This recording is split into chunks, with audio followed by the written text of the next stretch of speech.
Dari bidang olahraga, pemirsa, cabang renang sukses mengukir sejarah dengan mempersembahkan medali emas pertama bagi kontingen Bali sepanjang keikutsertaan di ajang multi-event Pekan Olahraga Nasional.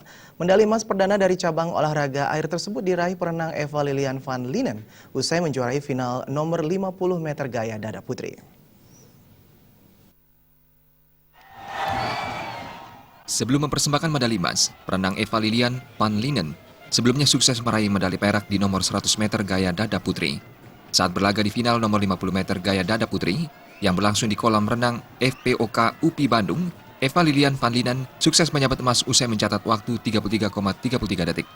Medali perak dan perunggu di nomor ini seluruhnya diborong perenang Jawa Tengah melalui Felicia Angelica yang mencatat waktu 33,64 detik, serta Margareta Kreta Pradani dengan catatan waktu 33,66 detik.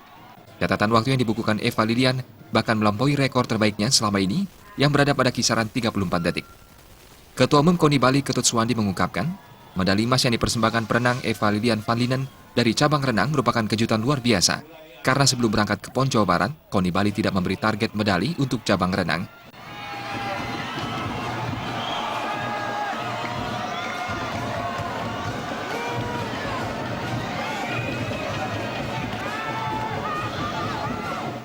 Renang memang tidak masuk di dalam kategori target oleh KONI.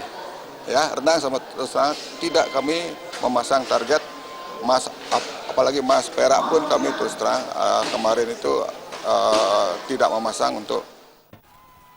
Dengan tambahan medali 1 medali emas, tim renang Bali secara keseluruhan telah memberi kontribusi 1 medali emas, 1 perak dan 1 perunggu bagi kontingen Bali pada PON ke-19 di Jawa Barat. Hasil tersebut sekaligus melampaui target yang dicanangkan KONI Bali. Dari Bandung, Jawa Barat, Alis Sidi dan Anggara